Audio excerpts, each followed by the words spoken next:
நம்ம ஒரு வசனத்தை வாசிப்போம். இன்னைக்கு காலையில் கொஞ்ச நேரம் தியானிப்போம். அப்போஸ்தலர் நடபடிகள் 1ஆம் அதிகாரம் 8வது வசனத்தை வாசிங்க. அப்போஸ்தலர் நடபடிகள் 1ஆம் அதிகாரம் 8வது வசனம்.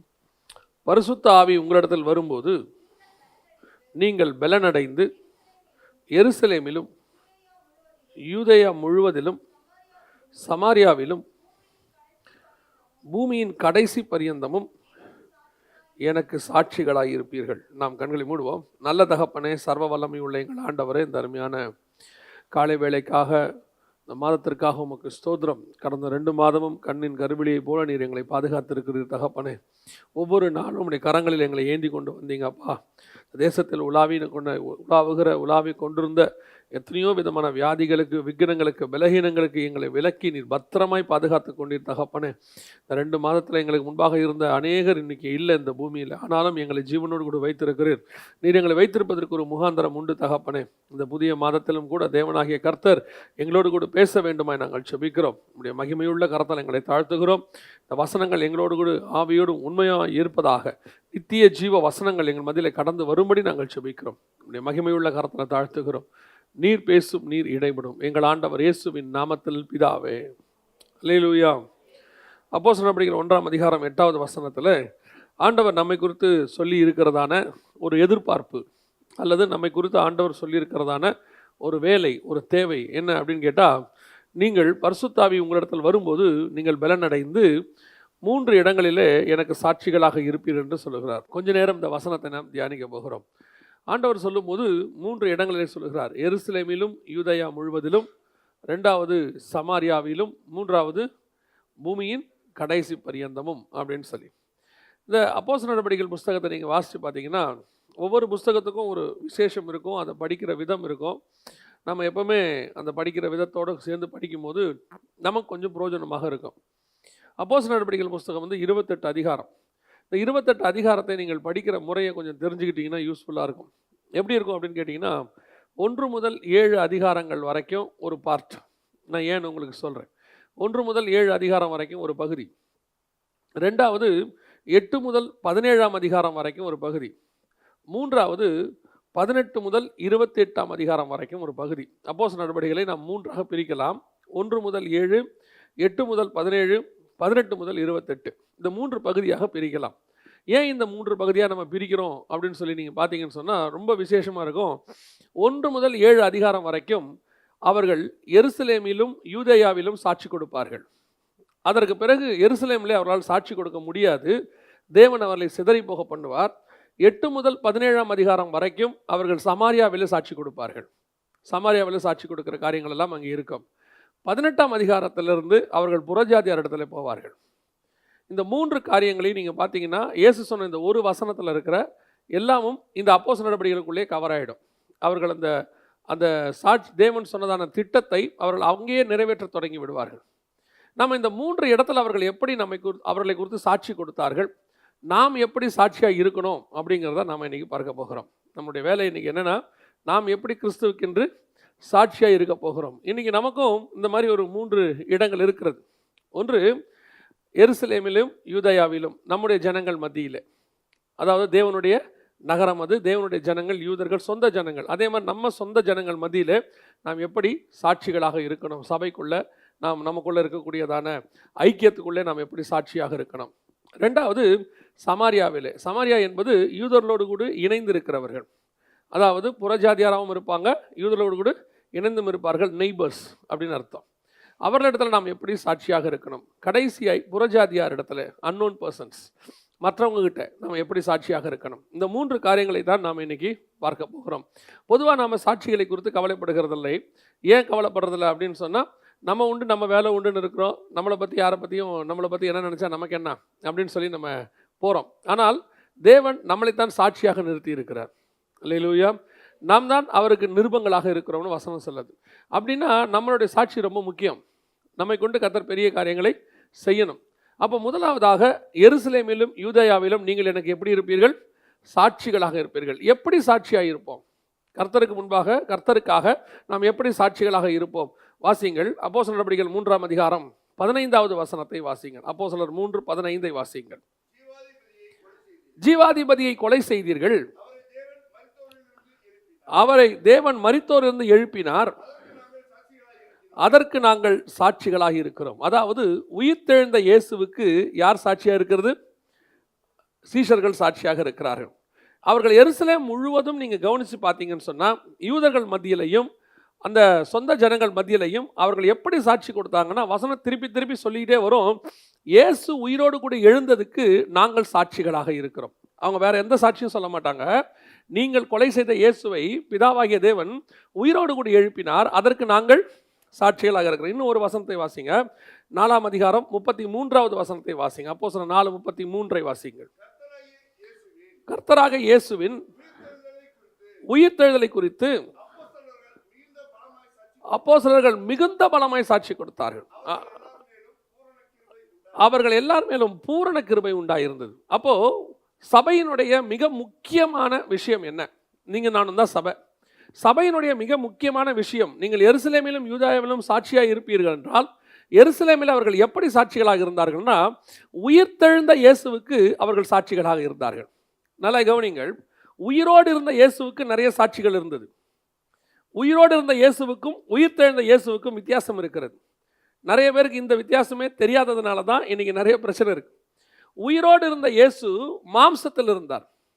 மாம்சத்தில் இருந்த இயேசு அவர் தேவனாயும் இருந்தார், மனுஷனாயும் இருந்தார். 100% காட், 100% அவர் ஹியூமன்.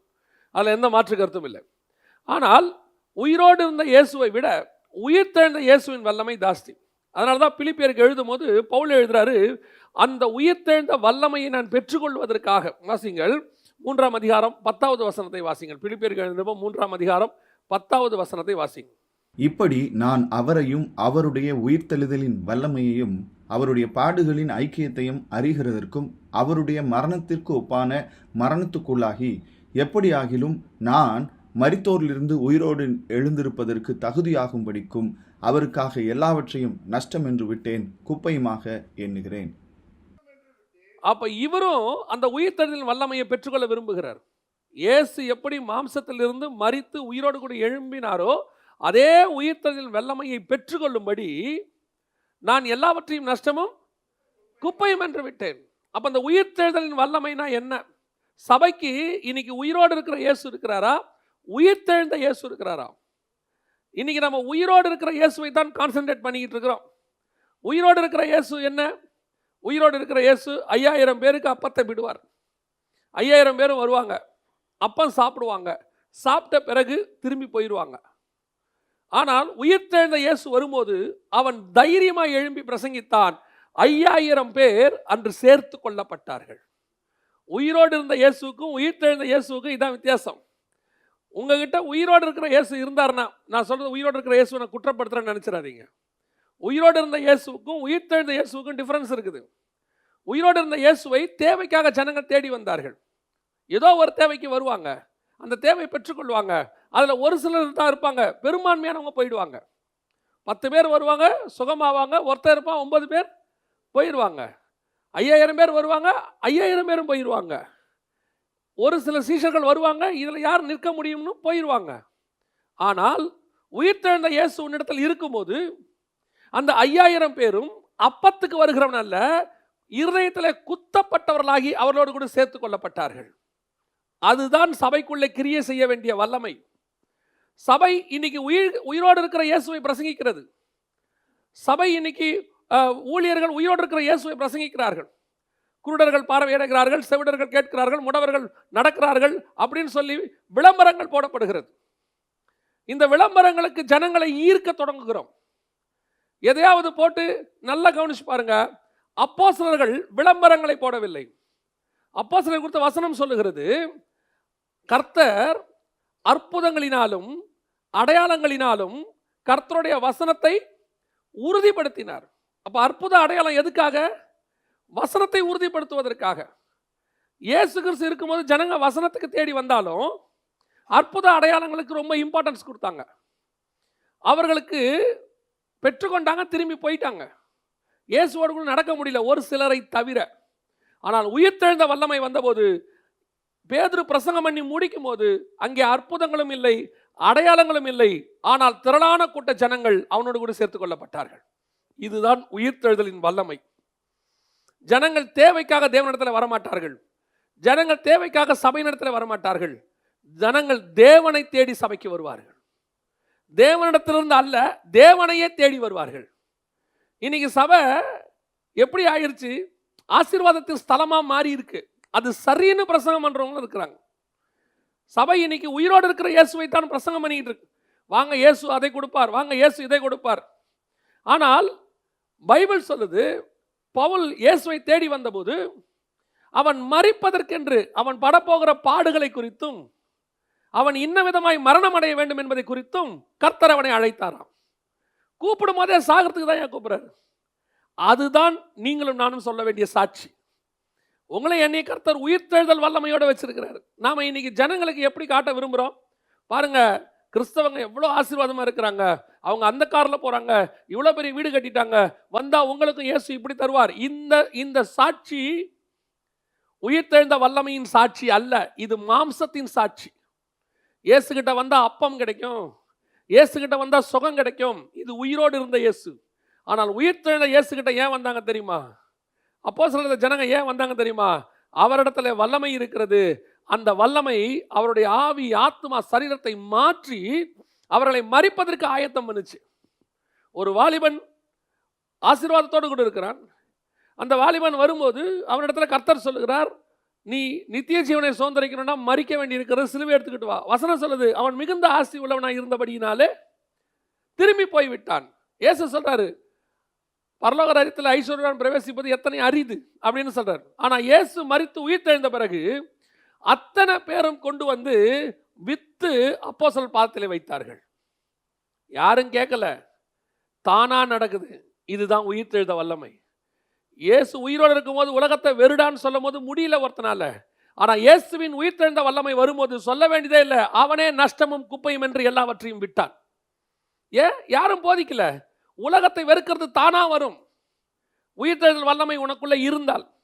இன்னைக்கு நாம இன்னும் இயேசுவை, உயிரோடு இருக்கிற இயேசுவை தான் தேடிட்டு இருக்கிறோம். அந்த உயிரோடு இருக்கும்போது, மாம்சத்தில் இருந்தபோது இயேசு என்ன அற்புதங்களை செய்தாரோ, அதிசயங்களை செய்தாரோ, அதைத்தான் சபை தேடுகிறது, விரும்புகிறது. அப்படி இருக்கணும். இப்படி நான் சொல்லுகிறேன், உயிர்த்தெழுந்த வல்லமை உங்களுக்குள்ளே வரும்போது பவுல் சொல்றாரு, அந்த அறிகிற அறிவின் மேன்மைக்காக எல்லாவற்றையும் நஷ்டமும் குப்பையும் என்று விட்டேன். இந்த தாட்டு என்னைக்கு உனக்குள்ள வருதோ அப்பதான் உயிர்த்தெழுந்த வல்லமை உள்ள வந்திருக்குன்னு அர்த்தம். இன்னைக்கு நாம எல்லாமே இன்னும் இயேசுவை மாம்சத்தின்படி தான் தேடுறோம்.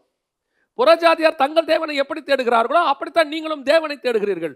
நீங்கள் தேவனை தேடுவதற்கும் புறஜாதியார் தேவனை தேடுவதற்கும் வித்தியாசம் இருக்கணும். புறஜாதியார் தங்கள் தேவனை ஆசீர்வாதத்துக்கு தேடுகிற மாதிரி நீங்களும் உங்கள் தேவனை ஆசீர்வாதத்துக்கு தான் தேடுறீங்க. இந்த தேவனுக்காக மரிக்கிறவன் ஒருத்தர் இருக்கான் பாருங்க, அதுதான் உயிர்த்தெழுந்த வல்லமை. இயேசு உயிரோடு இருக்கும்போது வந்தவெல்லாம் மரணம் அடைந்தான், உயிரோடு கூட கர்த்தர் எழுப்பினார். ஆனால் உயிர்த்தெழுந்த வல்லமை வரும்போது ஒருத்தரும் மரணம் அடையவே இல்லை, அத்தனை பேரும் நித்திய ஜீவனை சுதந்திரித்துக் கொண்டார்கள். இதுதான் உயிர்த்தெழுதல் வல்லமை. நம்ம சபைக்குள்ள ஒருத்தர் வந்தானா, ஆண்டவருக்குள்ள ஒருத்தர் வராங்கன்னா, அவர்கள் வரும்போது அவர்களுக்கு நம்ம எதை சொல்லிக் கொடுக்கிறோம்? நீங்க இந்த பூமியில எவ்வளவு ஆசீர்வாதமா இருக்கணும்ன்றதை சொல்லிக் கொடுக்கறதல்ல, நீங்கள் மரித்தாலும் ஜீவனோடு கூட இருப்பீர்கள் என்கிற அந்த நித்திய ஜீவனை குறித்து சொல்லிக் கொடுக்கணும். அதுதான் உயிர்த்தெழுதல் வல்லமை வரும். அந்த விருப்பம் வரும். அந்த உங்களுடைய ஃபோக்கஸ் எல்லாமே அதன் மேல திரும்பிடும். அதுதான் நீங்கள் சாட்சிகளாக இருப்பது. இந்த சாட்சியோடு கூட நீங்கள் இருப்பீர்களானால் ஜனங்கள் திரளாய் உங்களிடத்தில் வருவார்கள். நான் சொல்றது உங்களுக்கு புரியுதா? ஒரு விசுவாசியோ அது ஒரு ஊழியக்காரனோ தேவனுக்கு முன்பாக உயிர்த்தெழுதல் வல்லமையோடு கூட இருப்பானால் அவன் உலகத்தை வெறுத்து அவன் தேவனுக்காக உயிர்த்தெழுதல் வல்லமையோடு கூட நிற்கும் போது அவன் இந்த உலகத்தின் ஆசீர்வாதத்துக்காக தன்னை சாட்சியாய் காட்ட மாட்டான். நிறைய பேர் எப்படி போதிக்கிறாங்க அப்படின்னா, நாங்கள் ராஜாவினுடைய பிள்ளைகள், நாங்கள் எல்லாம் இளவரசர்கள், ஆகவே நாம் இளவரசர்களைப் போல ராஜாக்களைப் போல இருக்கணும், அப்பதான் ஜனங்கள் இயேசுகிட்ட வருவாங்க.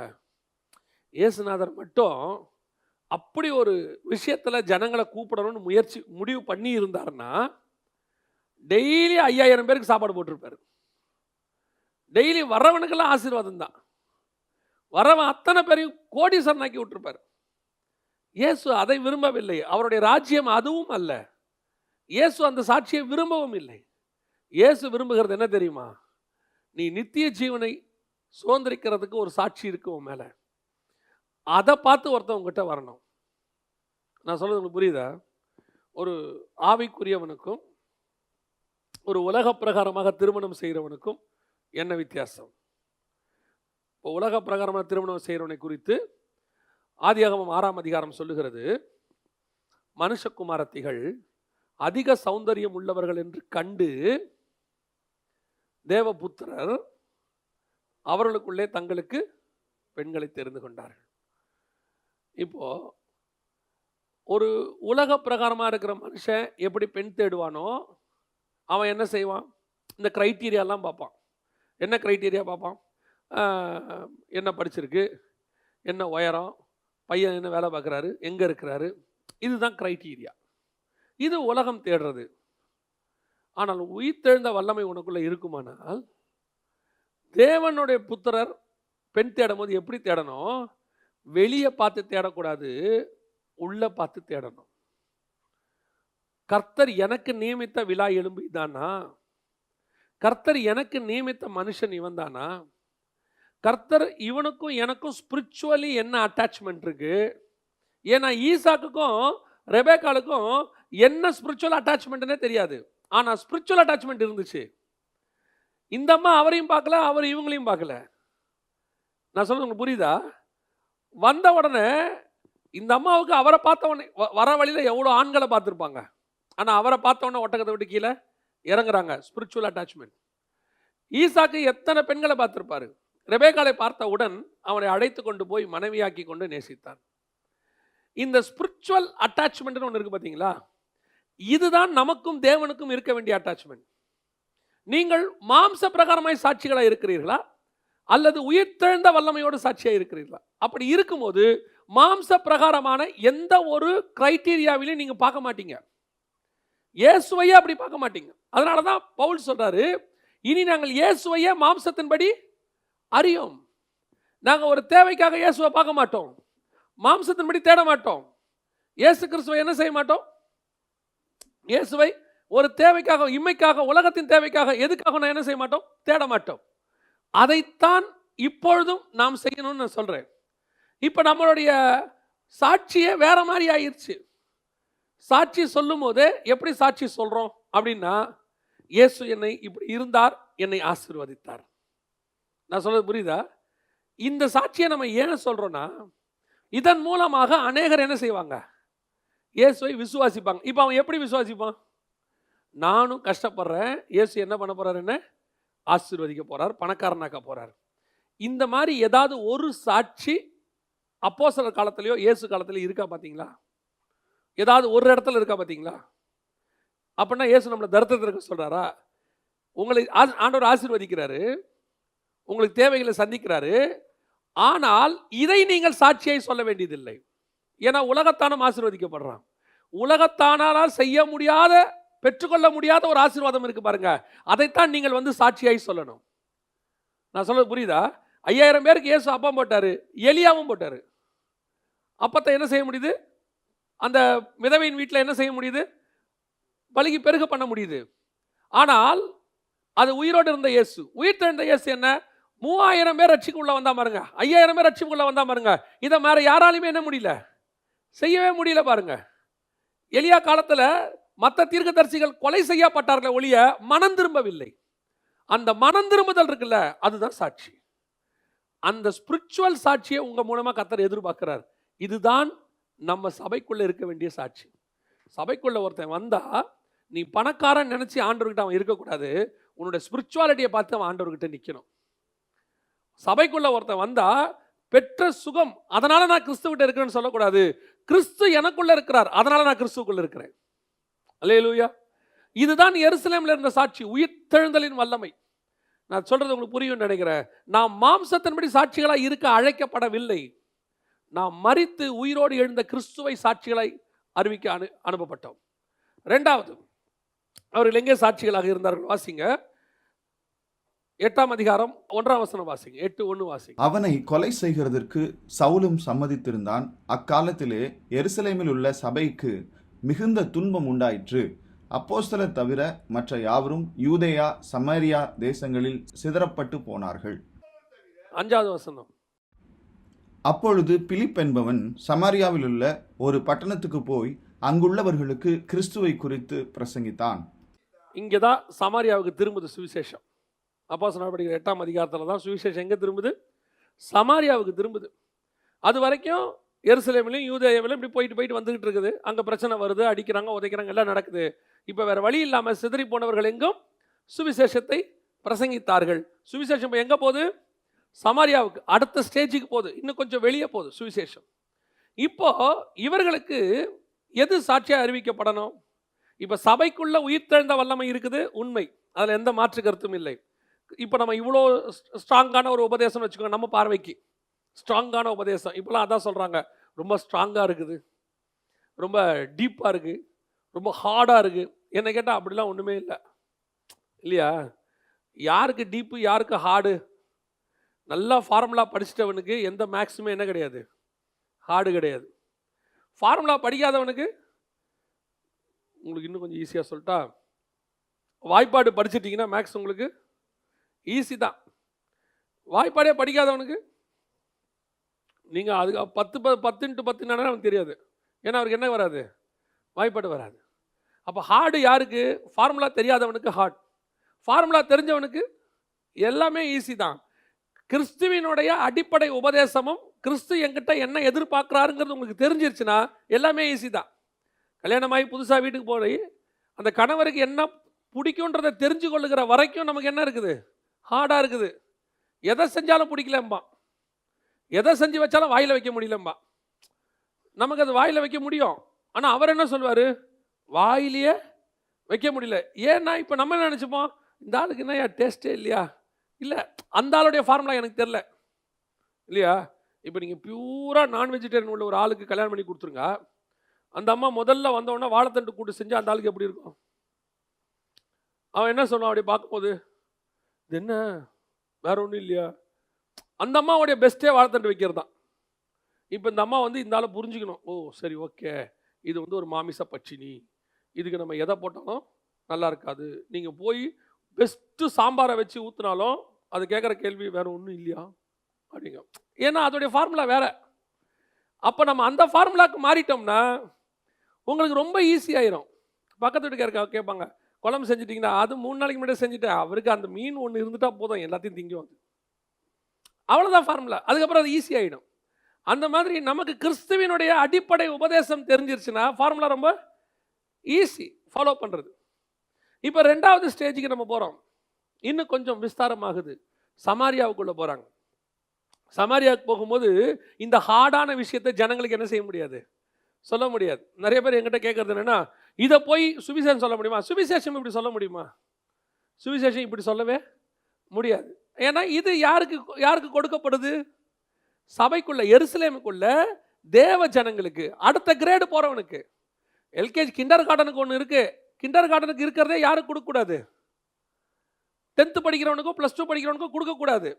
இப்போ நாங்கள் என்ன சொல்கிறோம், 10th பாடத்தை கிண்டர் கார்டனுக்கும் கொடுக்கக்கூடாது. இப்போ சபையோட பிரச்சனை என்னென்னா, கிண்டர் கார்டன் பாடத்தை 10ஆவதுக்கு கொடுத்துக்கிட்டு இருக்கு. அப்படி கொடுக்காதீங்கன்னு சொல்கிறோம். அதை தான் நிறைய பேர் சொல்கிறாங்க, இது கடினமான உபதேசம். இல்லைங்க, நீங்கள் அவனுக்கு கொடுங்க, சபைக்குள்ளே கொடுங்க, எவ்வளோ ஸ்ட்ராங்காக கொடுக்கணுமோ கொடுங்க, அவர்கள் அதை ஏற்றுக்கொள்வார்கள். காரணம், அவர்கள் கிறிஸ்துவினால் அப்படி டிசைன் பண்ணப்பட்டிருக்கிறாங்க.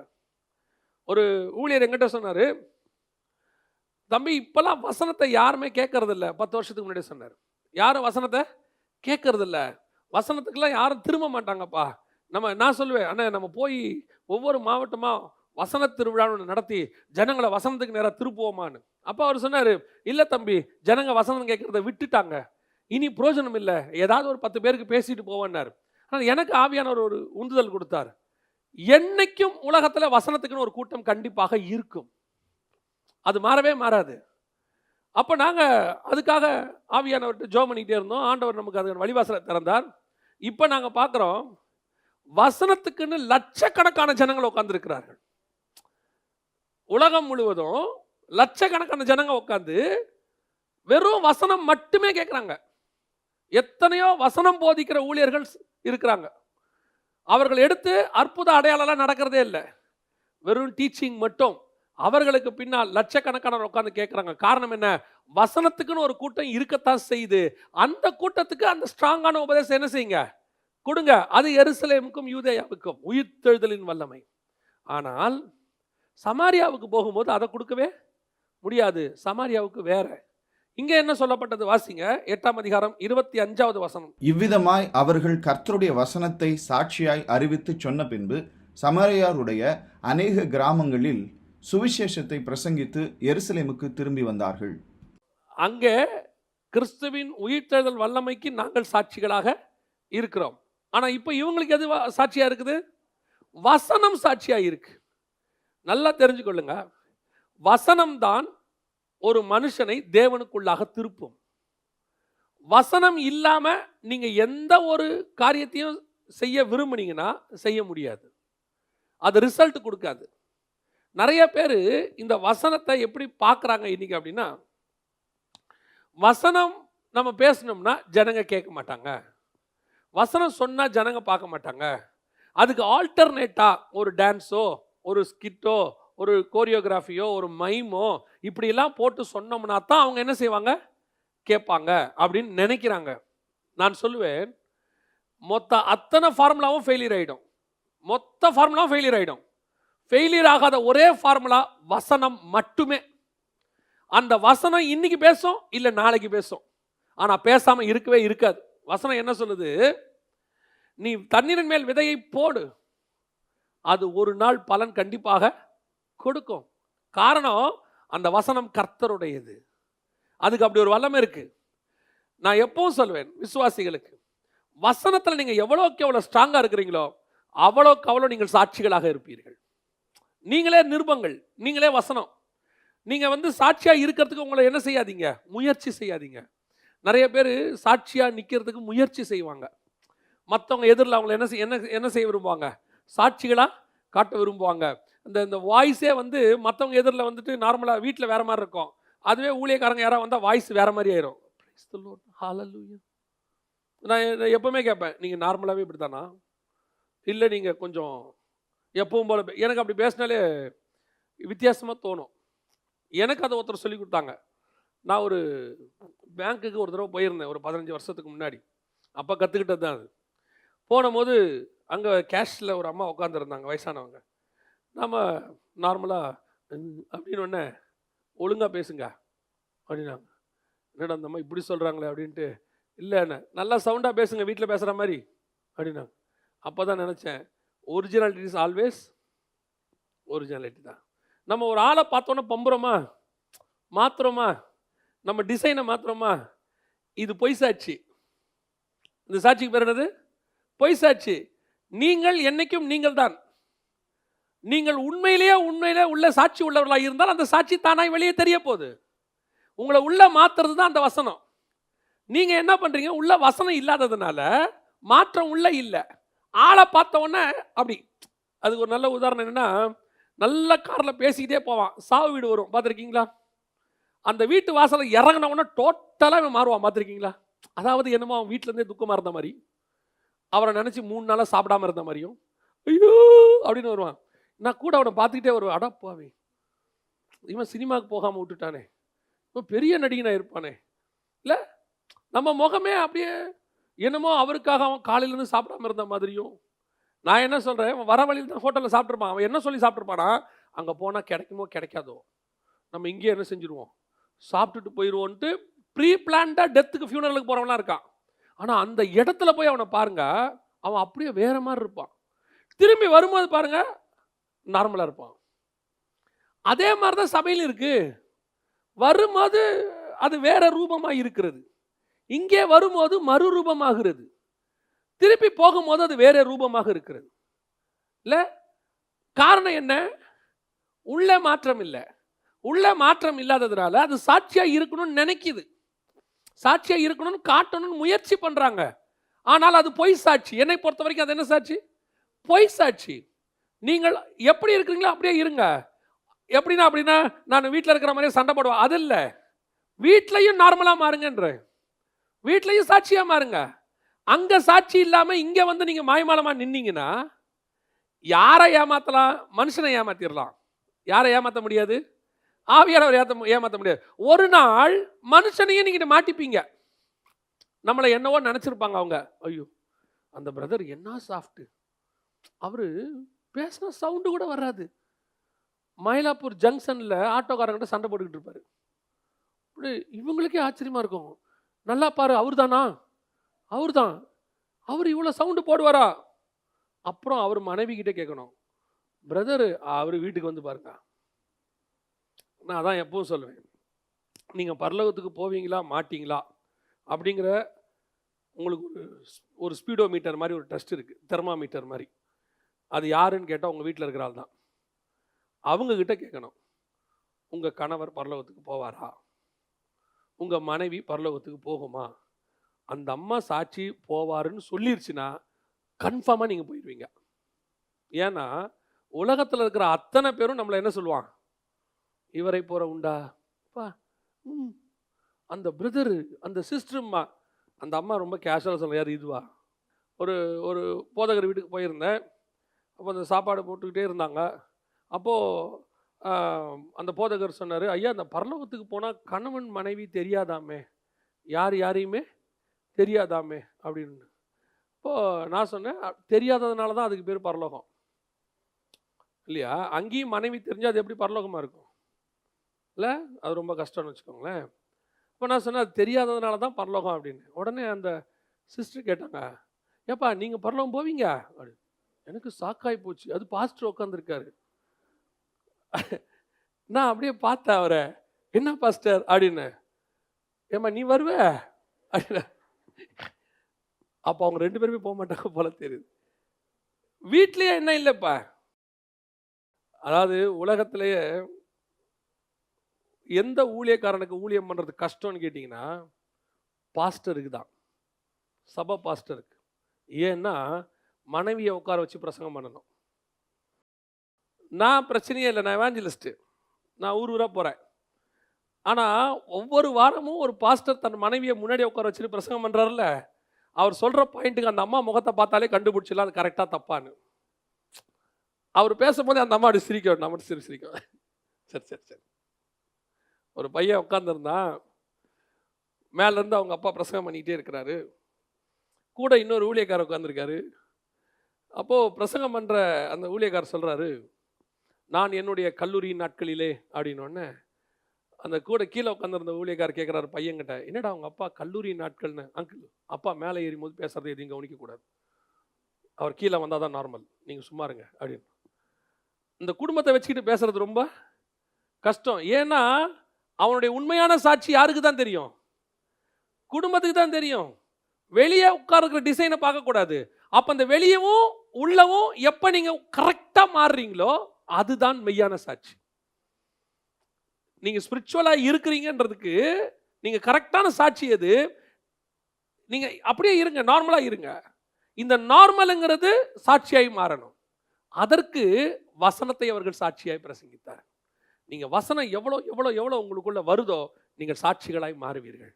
உங்களை பார்த்து தான் அவர்கள் மாறுவார்கள். உங்களுக்குள்ள இருக்கிற மாற்றம், நான் எப்பவும் சொல்லுவேன், 1000 பிரசங்கம் செய்யாததை உங்கள் வாழ்க்கையில் நடக்கிற ஒரு விஷயம் மாற்றிடும். பக்கத்து வீட்டுக்காரன் எப்பவுமே நம்ம பிரசங்கத்தை கவனிக்க மாட்டான், நம்மளை தான் கவனிப்பான், நம்மளை தான் பார்த்துக்கிட்டே இருப்பான். நான் எந்த சபைக்கு போகும்போது சொல்லுவேன், நம்ம சபைக்கு 5 கிலோமீட்டர் தான் ஆள் வரும், 10 கிலோமீட்டர் தான் ஆள் வரும். எப்போ பக்கத்து வீட்டுக்காரன் வந்துடுறானோ அன்னைக்கு சபை சக்ஸஸ். ஏன்னா அந்த பக்கத்து வீட்டுக்காரனுக்கு மட்டும்தான் நம்ம யாருன்னு தெரியும். நம்ம எல்லை பிரச்சனை அவனோட இருக்குதா இல்லையா, குப்பை பிரச்சனை இருக்குதா, பார்க்கிங் பிரச்சனை இருக்கா, எல்லாம் யாரோட தான் இருக்கும்? பக்கத்து வீட்டுக்காரனோட தான் இருக்கும். பார்க்கிங் பிரச்சனை, எல்லை பிரச்சனை, குப்பை பிரச்சனை, தண்ணி தேங்குற பிரச்சனை, இதை நம்ம எப்படி ஹேண்டில் பண்ணுறோன்னு அவன் பார்த்துட்டு இருக்கான். இது இருக்கும் கண்டிப்பாக. ஆனால் எப்படி ஹேண்டில் பண்ணுறோன்னு அவங்க பார்த்துக்கிட்டே இருப்பாங்க. நாங்கள் அப்படித்தான் போடுவோம் அப்படின்னு நீங்கள் சொன்னீங்கன்னா அவன் ரட்சிக்கப்படவே மாட்டான்.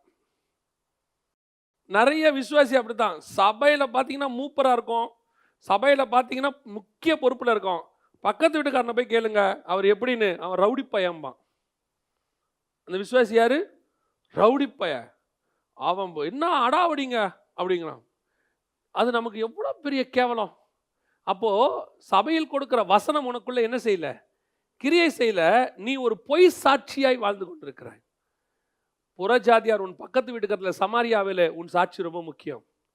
உன் வசனம் அவர்களுக்குள்ளிருந்து போகணும். அந்த வசனம் முதல்ல நமக்குள்ள வரணும். நீங்க ஒருவேளை நீங்க அப்படி மனுஷனுக்கு முன்பாக அப்படி மாறி எல்லாம் செஞ்சிடலாம். பட் கண்டிப்பாக நியாய தீர்ப்புல தேவன் உங்களை நிறுத்துவார். அது நல்லா தெரிஞ்சிடும் பாருங்களேன். இயேசுநாதர் கூட 12 பேர் உட்காந்துருக்கான். 12 பேரும் ஒரே மாதிரி தான் பேசுறான். ஆனால் அந்த ஒருத்தன் காசாசக்காரன் காட்டி கொடுக்க போறாங்கிறது யாருக்கு தெரியுது? ஒருத்தன் சொல்றான், உமக்காக உயிரையும் கொடுப்பேன். ஆண்டவர் சொல்றாரு, நீ காட்டி கொடுக்க போற, நீ மறுதளிக்க போற. ஆண்டவர் சொல்ற, நீ மறுதளிக்க போற. ஏன்? உனக்குள்ள எமோஷனல் இருக்கே ஒழிய என் வசனம் இல்லை. நான் சொன்னது உனக்குள்ள வரல. நீ அந்த அளவு எனக்கு ஸ்ட்ராங் இல்லை. ஆனால் நீ எனக்கு சாட்சியாக இருக்க விரும்புகிற. ஆனால் உனக்குள்ள என்ன இல்லை? வசனம் இல்லை. பாருங்க, எலிசா கூடவே இருக்கிறாரு கேயாசி, அவ்வளோ இருக்கிறாரு. எலிசா சொல்றாரு, அந்த மனுஷன் தன் ரதத்தை விட்டு இறங்கி திரும்பின போது என் இருதயம் உன்னோடு கூட வரவில்லையா? அப்போ ஒரு எக்ஸ்பெக்டேஷன் என்ன? நான் இவ்வளோ தூரம் உன் கூட இருக்கிறேனே, நீ நானும் ஒன்றா இருக்கிறோமே, நான் எப்படி எலியா கூட இருந்தனோ அந்த மாதிரி தான் உன்னை வச்சிருக்கிறேன். எலிசாவுடைய கூற்று அதான். ஆனால் நீ எப்படி இருக்கிறாய்? நீ நான் சொன்ன எதுவும் உனக்குள்ள இல்லை. நீ பணத்து மேலேயே குறியா இருந்திருக்கிற. இதுதான் இன்னைக்கு சபைக்குள்ள இருக்கு. நம்ம எவ்வளவு சொன்னாலும் வசனம் உள்ள போக மாட்டேங்குது. ஆனா பார்க்கறதுக்கு எப்படி இருக்கிறோம்? சாட்சிகளாக. பார்க்கும்போது பயங்கர பாஸ்டர் எதிரில் அப்படியே பயங்கர கூண்டுறது, குறுகிறது, எதிரில் வந்து நிற்கிறது. ஒரு சிலர்லாம் வந்து என்கிட்ட பேசும்போது நான் கண்டுபிடிச்சிருவேன். தடபடான்னு பேசுவாங்க. கூட இருக்கவங்க ஒரு மாதிரி பார்ப்பாங்க, என்ன இவர் இப்படி பேசுறாரு. ஆக்சுவலாக அந்த ஒரிஜினலாக பேசுறாரு. அவர்கிட்ட எந்த கள்ளங்கப்படமும் இல்லை. சில அந்த வார்த்தை அழகுக்காக பேசுவாங்க பயங்கரமா. ஆனால் அவன் தான் உண்மையிலே டேஞ்சரான ஆள். படபடன்னு பேசிட்டு போறாங்க பாருங்களேன், அவங்ககிட்ட ஒண்ணுமே இருக்காது. சிலர் அப்படியே தங்களுடைய சாட்சியை காட்ட விரும்புவாங்க. ஆனால் அவங்க கலர் ஒரு நாள் இல்லை ஒரு நாள் கண்டிப்பாக தெரியும். அது நமக்கும் பொருந்தும். தேவன் பார்த்து தானே இருக்கிறாரு. நீங்க யாரோ அப்படியே இருங்க, கேஷுவலா இருங்க, அவ்வளவுதான். ஆனால் அந்த கேஷுவலுங்கிறது சாட்சியா இருக்கணும். யார் எதிரில் என்னவா இருக்க வேண்டாம்? பொய் சாட்சியாக இருக்க வேண்டாம். கடைசியாக வாசிங்கள் 18ஆம் அதிகாரம் 6வது வசனம் வாசிங்க. அப்போஸ்தலர் நடபடிகள் 18:6 வாசிக்கிறாங்க. வாசிங்க. அவர்கள் எதிர்த்து நின்று தூஷித்த போது அவன் தன் வஸ்திரங்களை உதறி, உங்கள் இரத்த பலி உங்கள் தலையின் மேல் இருக்கும், நான் சுத்தமாயிருக்கிறேன், இது முதல் புறஜாதியாரிடத்திற்கு போகிறேன் என்று அவர்களுக்கு சொல்லி. இப்போ அப்போஸ்தலர் நடபடிகள் யார் பக்கம் திரும்பிருச்சு? புறஜாதியார் பக்கம் திரும்பிருச்சு. 1 முதல் 7 வரைக்கும் எருசலேமிலும் யூதேயாவிலும், 8 முதல் 17 வரைக்கும் சமாரியாவில் இருந்துச்சு. அடுத்து 18வது அதிகாரத்திலிருந்து எங்க போகுது? நான் புறஜாதியார் இடத்துல போகிறேன். ஏன்? இப்போ இந்த சுவிசேஷம் யூதர்கள் சமாரியாவர்களும் அந்த சுவிசேஷம் பரம்பி முடிஞ்சிருச்சு. இப்போ அடுத்த சாட்சி எங்க போக வேண்டியிருக்கு? பூமியின் கடைசி பரியந்தம் எல்லா பக்கமும் போயிருக்கு. ஆனா புறஜாதியாருகிட்ட போகும்போது எது ரொம்ப முக்கியம், எது தேவைப்படுது? வாசிங்க. 2 இடத்துல ஆண்டவர் இதை சொல்றாரு, பவுலுகிட்ட சொல்றாரு. 22ஆம் அதிகாரம் 15வது வசனம் வாசிங்க. 22:15. நீ கண்டவைகளையும் கேட்டவைகளையும் குறித்து, நீ கண்டவைகளையும் கேட்டவைகளையும் குறித்து சகல மனுஷருக்கு முன்பாக அவருக்கு சாட்சியாய் இருப்பார். இப்போ என்ன அர்த்தம்? இப்போ உயிர்த்தெழுதலின் வல்லமை இவனுக்குள்ள வந்திருக்கு, வசனம் இவனுக்குள்ள இருக்கு. ஆனால் இதெல்லாம் கொண்டு போய் புறஜாதியாருக்கிட்ட என்ன செய்ய முடியாது? எக்ஸ்போஸ் பண்ண முடியாது. ஏன்னா அவங்களுக்கு அது புரியாது. அவங்களுக்கு வேற ஒன்று தேவைப்படுது. என்ன தேவைப்படுது? நீ கண்டவைகளையும் கேட்டவைகளையும் குறித்து சகல மனுஷருக்கும் சாட்சியாக இருப்பார். இப்போ ஆண்டவர் அந்த புறஜாதியாரை சந்திக்கிறதுக்குன்னு சில காரியங்களை உங்களுக்கு காட்டுவார். அதுக்குன்னு சில காரியங்களை உங்களுக்கு ஆண்டவர் என்ன செய்வார்? சொல்லி கொடுப்பாரு. அதை நீங்க கரெக்டா செய்யும் போது நீங்கள் சாட்சிகளாக இருப்பீர்கள். இன்னைக்கு நாம என்ன பண்றோம்னா, ஒரே ஃபார்முலாவை எல்லா பக்கமும் என்ன பண்றோம்? அப்ளை பண்றோம். விசுவாசிக்கு எப்படி பேசுறோமோ அப்படியே புறஜாதியாருக்கு பேசுறோம். புறஜாதியாருக்கு எப்படி பேசுறோமோ அப்படியே சபைக்குள்ள வந்து விசுவாசிக்கும் பேசுறோம். நான் தான் சொல்வேன், இந்த சண்டே ஆராதனைன்னு ஒன்று இருக்கு இல்லையா? இந்த சண்டே ஆராதனை என்பது ரொம்ப கடினமான ஒன்று, செய்தி கொடுக்கறது. ஏன்னா பலதரப்பட்ட க்ரௌட் என்ன செய்யும்? அங்கே இருக்கும், புதுசாக வரவங்களும் இருப்பாங்க, நல்ல தேர்ந்த விசுவாசியும் உட்காந்துருப்பாங்க, வந்து ஒரு 6 மாதம் ஆன விசுவாசியும் இருப்பாங்க. இவங்க எல்லாருக்கும் நம்ம என்ன செய்ய வேண்டியிருக்கு? செய்தி கொடுக்க வேண்டியிருக்கு. அப்போ அந்த செய்தியை நாம் ஆவியானவர் தான் கிருபையாக அப்படியே ஷேர் பண்ணிக்கிட்டு இருக்கிறார். ஆனால் பைபிள் ஸ்டடின்னு ஒன்று இருக்குது பார்த்தீங்களா, அதுதான் யாருக்கு கொடுக்க முடியும்? சபைக்குள்ளே ஆழமாக இருக்கிறவங்களுக்கான செய்தி. ஆனால் இந்த ஞாயிற்றுக்கிழமை ஆராதனை செய்தியை நம்ம அந்த டெப்த்துக்கு கொடுத்தா முதல் ரட்சிக்கப்படுறவங்க ஃபஸ்ட்டு வரவங்களுக்கு என்ன செய்ய முடியாது? அது பிரயோஜனமாக இருக்க மாட்டேங்குது. அப்போ அந்த புறஜாதியாருக்கு ஒரு மாதிரி கொடுக்கணும், தேவ ஜனங்களுக்கு ஒரு மாதிரி கொடுக்கணும். அதனால தான் ஞாயிற்றுக்கிழமை ஆராதனையில் காமனாக பேசுகிறோம். ஆனால் பைபிள் ஸ்டடின்னு வரும்போது நம்ம எப்படி எடுக்கிறோம்? டீப்பாக எடுக்கிறோம். நான் தான் எப்போவும் சொல்லுவேன், போதகர்கள் அவங்க சபைகளுக்கு கொடுக்கறது வேற. சிலர் கேட்குறாங்க, இப்போ நீங்கள் இவ்வளோ சில டெப்த்தான காரியங்களை எடுக்கிறீங்களே, ஜனங்களுக்கு புரியுமா? நான் புறஜாதியாருக்கு எடுக்கவே இல்லை. நாங்கள் ஒரு நித்திய ஜீவன் ஒரு மெசேஜ் கொடுத்துருக்கோம். 1 மணி நேரம் 52 நிமிஷம் ஓடும் அந்த மெசேஜ். ஒருத்தர் கேட்டார், 1 மணி நேரம் 52 நிமிஷம் யாராவது பார்ப்பாங்களா? இவ்வளோ பெருசு யார் பார்ப்பா? 1,00,000 பேர் பார்த்துருக்குறாங்க. நாங்கள் யாருக்கு கொடுக்குறோம்? புறஜாதியாருக்கோ தேவனை அறியாதவர்களுக்கோ நான் கொடுக்கல. என்னுடைய ஊழியமே அவங்களுக்கு இல்லை. நான் வந்து சுவிசேஷகனே கிடையாது, நான் டீச்சர். எனக்கு தெரியும் என் க்ரௌட் யாருக்கு கொடுக்கணும், ஆண்டவர் எங்கே கொண்டு போய் கொடுக்க சொல்கிறாருன்னு. அந்த மாதிரி தான் புறஜாதியாருக்கு போகும்போது இந்த பயங்கரமான டீப்பான ஸ்டடியெல்லாம் கொண்டு போய் கொடுக்க முடியாது. இங்கே என்ன சொல்கிறார் ஆண்டவர்? அந்த இடத்துல அவனுக்கு என்ன சொல்லணும், நீ சாட்சியாக நிற்கணுங்கிறத நான் உனக்கு காண்பிக்கிறேன், நான் உனக்கு சொல்கிறேன். அதை கொண்டு போய் என்ன செய்ய அவனுக்கு கொடு. இன்னொரு இடத்துல அதே காரியங்களை சொல்கிறார் பாருங்க, வாசிங்க 26:16 வாசிங்க. 26:16. இப்பொழுது நீ எழுந்து காலூன்றி நில், நீ கண்டவைகளையும் நான் உனக்கு தரிசனமாகி காண்பிக்க போகிறவைகளையும் குறித்து உன்னை ஊழியக்காரனாகவும் சாட்சியாகவும் ஏற்படுத்துகிறதற்காக உனக்கு தரிசனமானேன். நல்லா பாருங்க, ஒரு தடவைக்கு 2 தடவை கன்ஃபார்ம் பண்றார் பவுலுக்கு, நீ சகல ஜனங்களுக்கும் சாட்சியாய் நிற்கணும். ஆனால் அந்த புறஜாதியாருக்கு போகும்போது நீ எப்படி போகணும் அப்படின்னா, உயிர்த்தெழுதல் வல்லமை உங்கள்கிட்ட இருக்கு, அது கண்டிப்பாக வேணும், அதில் எந்த மாற்று கருத்தும் இல்லை. வசனம் உனக்குள்ள இருக்கு, அதுவும் கண்டிப்பாக வேணும், வசனம் இல்லாமல் ஒன்றுமே பண்ண முடியாது. இதெல்லாம் நமக்குள்ள இருக்கிற நார்மல்.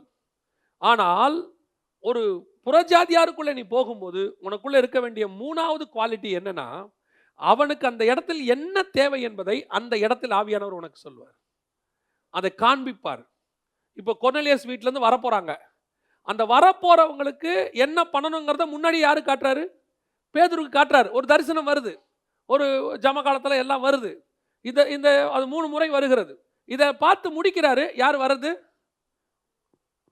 இப்போ அதே மாதிரி நாத்தான்வேல் வருகிறார்.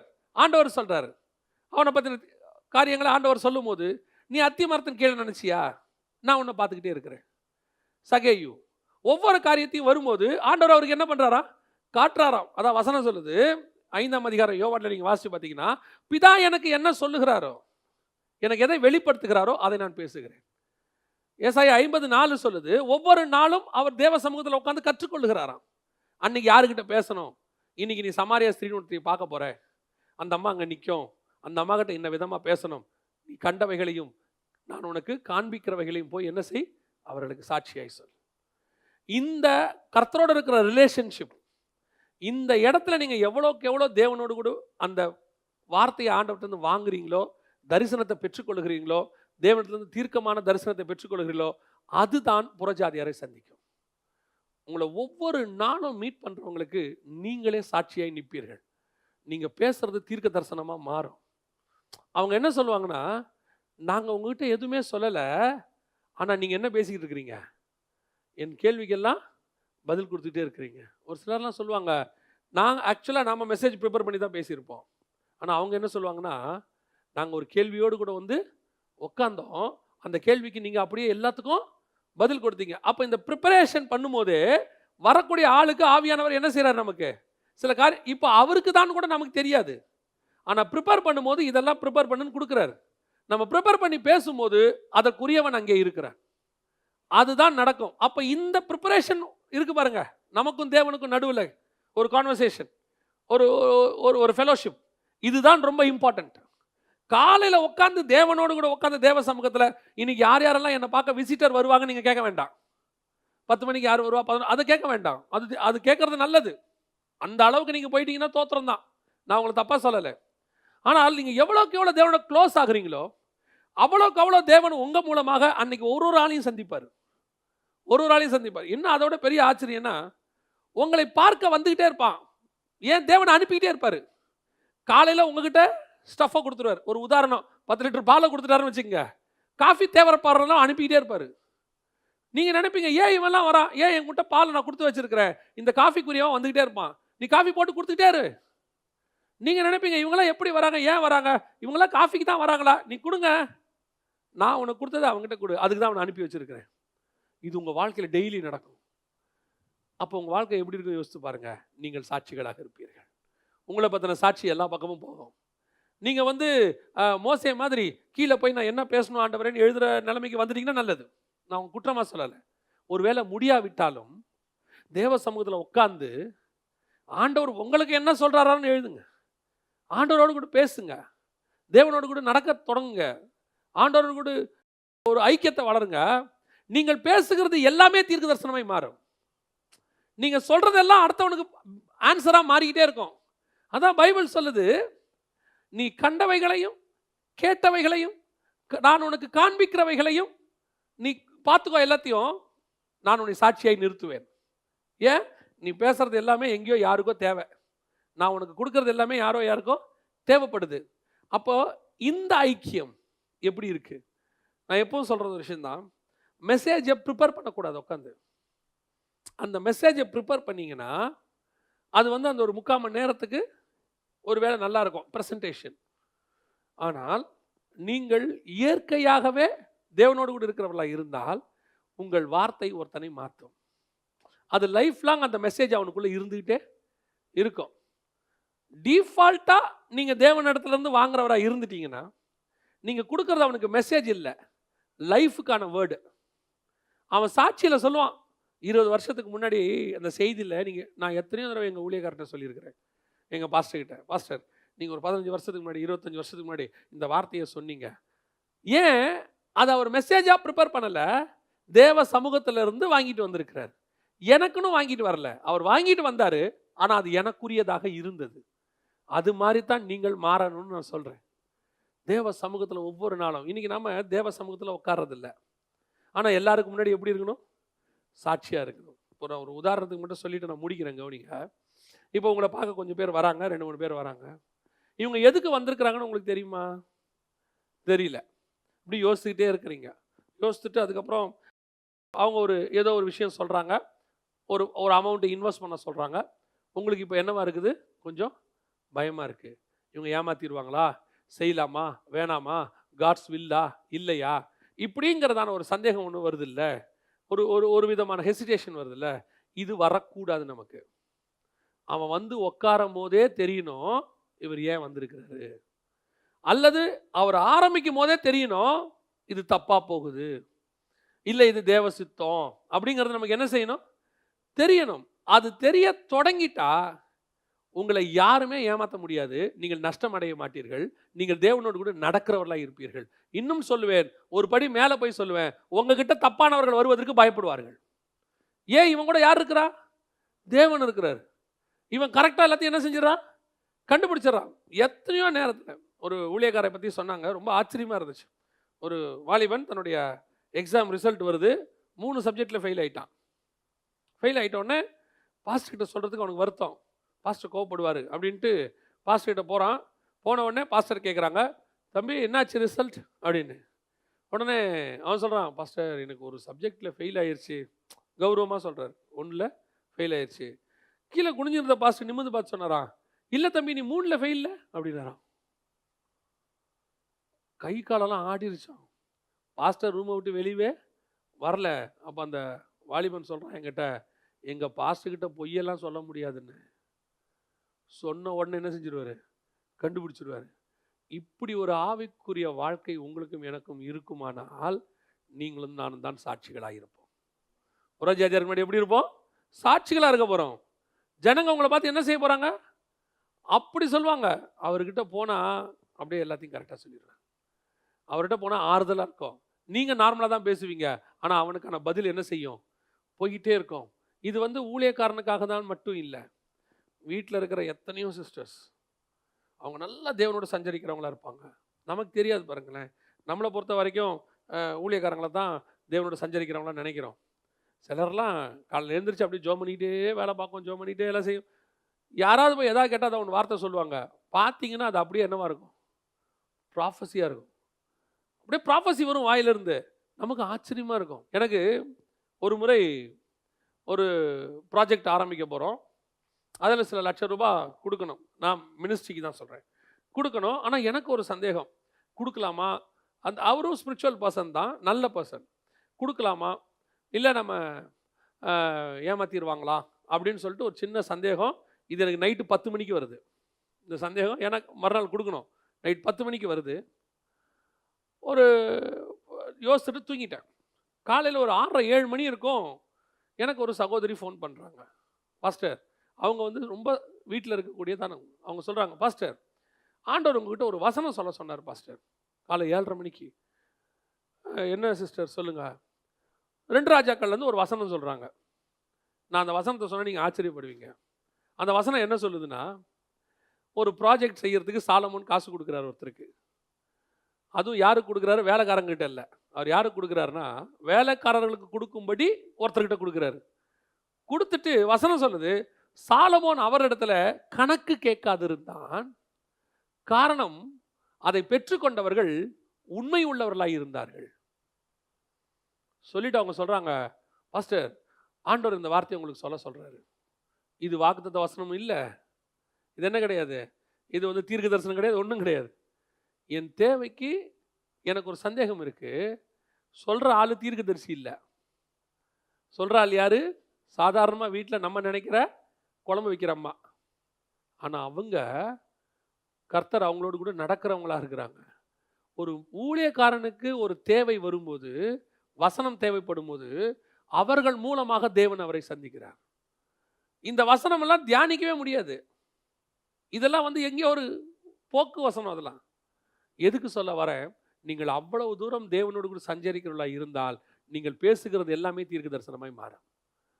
நீங்கள் அவ்வளவு தூரம் தேவனோடு கூட இருந்தீங்கன்னா, உங்கள் வாயின் வார்த்தைக்கென்று ஜனங்களை ஆண்டவர் அனுப்பி வைப்பார். நீங்க பேசுவீங்க, அவர்கள் ஆறுதல் அடைவார்கள். நீங்கள் பேசுவீர்கள், அவர்கள் உங்கள் மூலமாக விடுதலை பெறுவார்கள். நீங்கள் அவர்களுக்கு சாட்சிகளாய் இருப்பீர்கள்.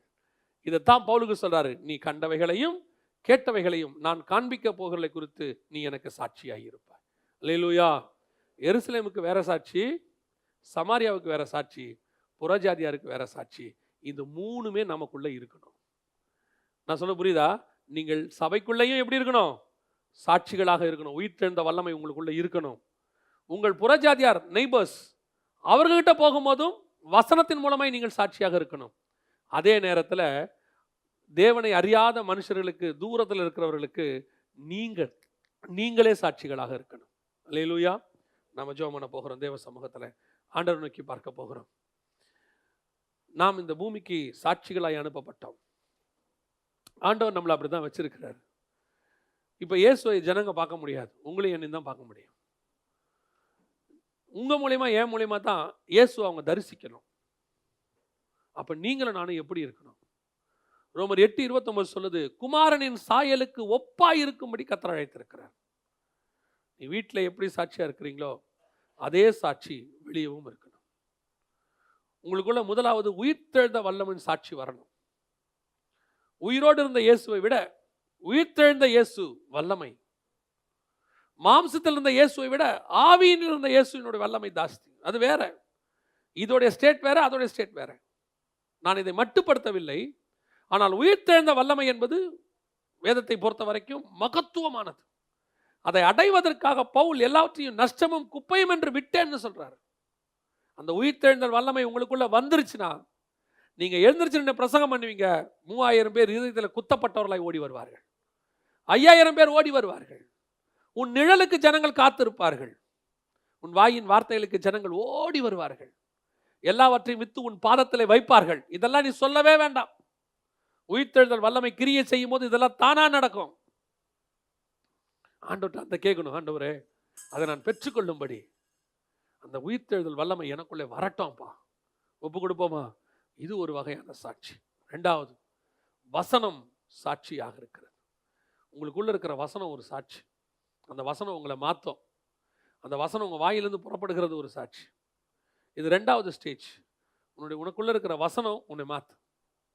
பல நேரங்களில் நாம் உள்ள வேற, வெளியே வேறவா இருக்கிறோம். வீட்டில் வேற, சர்ச்சில் வேறையா இருக்கிறோம். ஸ்பிரிச்சுவல் ஒரு கூடுகை வரும்போது, ஐக்கியம் வரும்போது வேற மாதிரி இருக்கும். அதுவே வேலை ஸ்தலத்தில் வேற மாதிரி இருக்கிறோம். இதுல உண்மையான சாட்சி எது? உன்னை ஒருவேளை இங்க இருக்க ஊழியக்காரங்க சபையில பார்த்து உங்களை நம்பிடலாம். ஆனா நீங்க யார் என்பது வெளியே கண்டுபிடிச்சிருவாங்க. ஒரு நாள் கண்டுபிடிச்சிருவாங்க. தேவனுக்கு நல்லா தெரியும், உங்க வீட்டாருக்கு தெரியும். ஆனால் ஒரு நாள் அந்த பொய் சாட்சி வெளியே தெரிஞ்சிடும். நீங்க உள்ள எப்படி இருக்கிறீங்களோ வெளியே அப்படியே இருங்க. ஆனா உள்ள தேவனுக்கு ஏற்ற சாட்சியா இருக்கணும். வசனம் எவ்வளவுக்கு எவ்வளவு உள்ள போகுதோ அவ்வளவுக்கு எவ்வளவு உங்க வாழ்க்கை மாறும். அதுக்கப்புறம் உங்க சாட்சி உண்மையான சாட்சியாக இருக்கும். கடைசியாக புறஜாதியார் கடைசியாக பூமியின் கடைசி பரியந்தம் நீங்கள் போகும்போது அவர்கள் உங்களுக்கு இருக்கிற உயிர்த்தெழுந்த வல்லமையை பார்க்க முடியாது. உங்களுக்குள்ள இருக்கிற வசனம் அவர்களுக்கு பல நேரங்களில் ரீச் ஆகாது. ஆனால் அவர்களுக்கு நீங்களே சாட்சிகளாய் நிற்பீர்கள். நீங்க பார்த்தது, நீங்க கண்டது, நீங்க கேட்டது, இதெல்லாம் ஆண்டவர் உங்களுக்குள்ள ஒரு ஸ்டஃப் ஒரு பக்கம் போட்டு வச்சிருக்கிறார். இது ஏன்னு உங்களுக்கு தெரியாது. நீங்க பேசிக்கிட்டே இருப்பீங்க. அவங்க சொல்லுவாங்க, இன்னைக்கு உங்க மூலமா ஆண்டவர் எங்க கூட பேசுறாரும்பாங்க. நீங்க உங்க அனுபவத்தை பேசிக்கிட்டு இருப்பீங்க. அவங்க ரட்சிக்கப்பட்டு மனம் திரும்புவாங்க.